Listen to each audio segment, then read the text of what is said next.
ইসরো আর কোনো রকেট বানাবে না কোনো স্যাটেলাইট। যে ইসরোকে দাঁড় করাতে দশকের পর দশক সময় লেগেছে, যার পিছনে ভারতবাসীর ঘাম ঝরানো ট্যাক্সের টাকা লেগেছে, ভারতীয় বিজ্ঞানীদের অদম্য পরিশ্রম লেগেছে, আজ সেই ইসরোর রকেট আর স্যাটেলাইট তৈরির দায়িত্ব প্রাইভেট কোম্পানির হাতে তুলে দেওয়ার পরিকল্পনা করছে কেন্দ্রীয় সরকার। ইনস্পেসের চেয়ারম্যান পবন গোয়েঙ্কা স্পষ্ট জানিয়ে দিয়েছেন, আগামী দিনে ইসরো নিজে আর কোনো লঞ্চ ভেহিকেল বা রকেট তৈরি করবে না। এই কাজের দায়িত্ব দিয়ে দেওয়া হবে প্রাইভেট কোম্পানি বা পিএসইউ গুলোকে।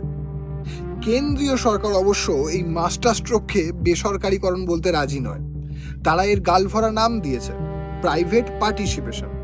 কিন্তু একটু গভীরে গিয়ে ভেবে দেখুন তো, দশকের পর দশক ধরে ভারতবাসীর অর্থ আর পরিশ্রমের জোরে তিল তিল করে গড়ে উঠেছে আমাদের গর্বের ইসরো। বিগত 2 দশকে যখন ইসরোর প্রায় 95% মিশন সফল হচ্ছে, বিশ্বের কাছে ইসরো ভারতবর্ষের নাম উজ্জ্বল করছে, ঠিক তখনই ইসরোর মধ্যে প্রাইভেট কোম্পানির এন্ট্রি কেন? আর ইসরোকে বাদ দিয়ে এই রকেট তৈরির লড়াইয়ে ফাইনালিস্ট হিসাবে কারা ছিল জানেন? আদানি গোষ্ঠীর মদতপুষ্ট কোম্পানি আলফা ডিজাইন টেকনোলজিস। হ্যাঁ, হতেই পারে এই পুরোটাই কাকতালীয়, অথবা পুরোটাই